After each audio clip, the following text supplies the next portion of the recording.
Shalom, my name is Yehoshua Yaakov, and this video is being made from Jerusalem. I'm an American citizen, formerly Michael O'Donnell. I've lived here for 22 years. This is to particularly Michelle, but also to Barak, and to the people in Indianapolis and Indiana and Gary and the state. The basic essence of the message is the goodness of the candidate and the environment in which he goes to serve. Let me say something very important, Michelle, and be sure that you receive this and convey it to Barak, because he's very busy.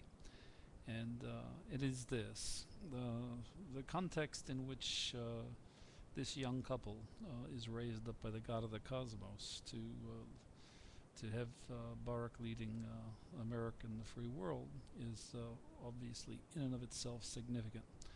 But interestingly, there is something even more significant that's happened, and it's already begun, and it's coming out of Jerusalem, and I'll talk briefly about it. And that is, in particular, the end of man and mankind's exile. This has been observed first observed in 1991 with the collapse of the local reality in the Soviet Union on December 25th, 1991, to be precise.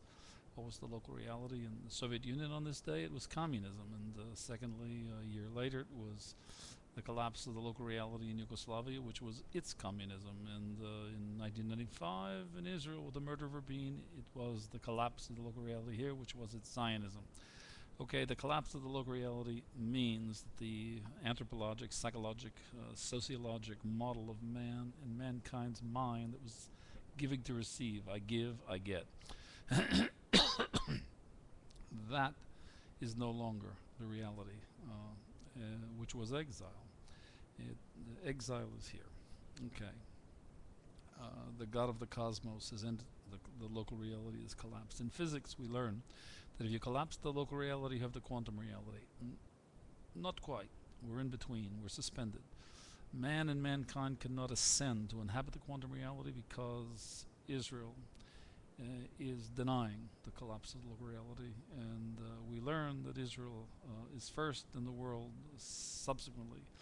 And so Israel's in denial. When Israel ends the denial, so too will the world. Okay, that's where we are. And so we have the collapse of the local reality around the world, which means more particularly the collapse of the East-West models. Communism collapsed, and also on 9/11 we had the collapse of capitalism, which is imploding ever since. Your husband is about to be elected, and his election will bring about his personal and your family, your and his both personal ground zero, and your families and your communities and your nations. What that means is the old is finished, and he's going to be the president at at the perhaps and most probably the most difficult time in the history of America. Having said that, he's the man and the measure of the time, and it's the okay, so it's to be, and we bless you and him. Now let's move on with what most particularly has to be done. The post-collapse of the local reality globally, and in America in particular, requires the convergence model, the East-West convergence model. And that's comprised of two paradigms. The first is the cognitive behavioral science paradigm, which is receiving to give. And what that means is receiving the authentic you. To give the authentic you to who? The authentic you. In order to give this to your spouse, to Barak, and Barak to Michelle, to your two girls, your children, your family, your community, your state, the nation, and the world. This is the central organizing principle of Humanomics. And the second paradigm is the new economic paradigm, and the Democratic National Committee will be, with God's help and a little help from Jerusalem, tabling out of its platform development committee, making the campaign's central organizing principle the new economic paradigm. with the candidate promising to develop, implement a culture aid, that model for American Americans. Specifically, after the election, President Obama promises to go to the Congress on day one, seek a mandate, which I'm sure he will receive as president, to develop, implement, and acculturate the new economic paradigm model as world-class global technologic infrastructure, not physical infrastructure. It'll require a 4 to 5 trillion supply-side investment, a project bigger than the Hoover Dam. 60% of that investment will come from the G9, the other 40% from America. It'll be amortized over 20 years, and the payoff is as follows. Over 20 years, it will over triple the GDP. It'll take us from 14 trillion to 45 to 50 trillion. It will eliminate the national debt by the out years 17 through 20. Depending upon the amortization schedule, it can be accelerated because there'll be massive surpluses after the end of the bell curve. At about years 11 and 12, the bell curve will peak out. The national debt should peak out at around 15 to 16 trillion, and then it drops precipitously with the massive surpluses that will be coming in. Having said that, it's a win-win situation. It'll eliminate entirely the national debt on the life of the project. It will retool, re-educate, and retrain the entire workforce of America.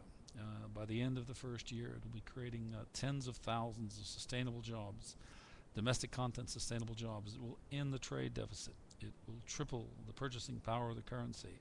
It'll double it by the ends of year 8, between 8 and 9, and by years 14, 15, it will have tripled.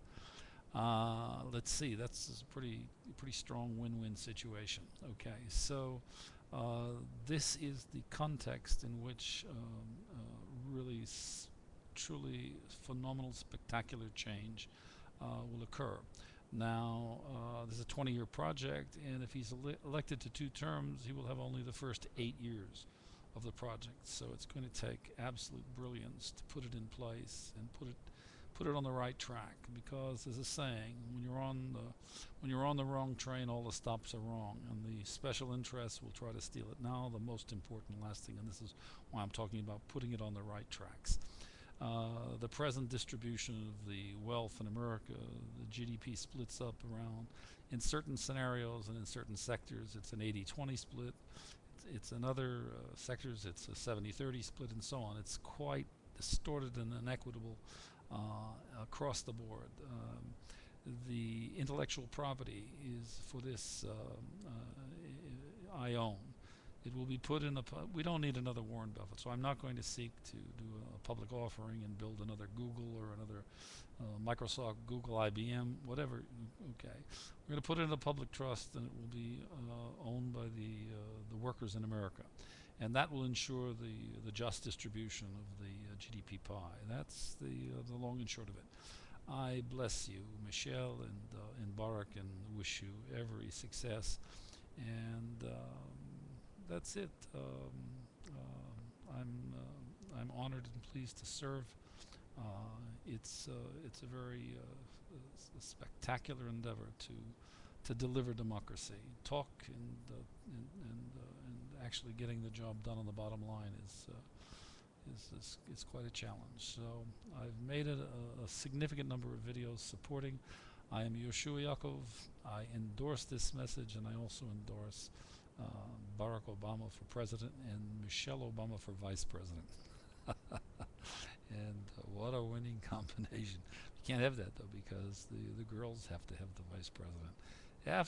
Okay, so I've got the perfect solution, Barack. After your presidency, 2 terms, Michelle run and we'll get 16 years of the Obamas. Couldn't be better.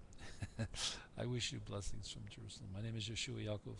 We bless you in Kabel B'Shilatet, which is the blessing of redemption, receiving to give, as explained earlier.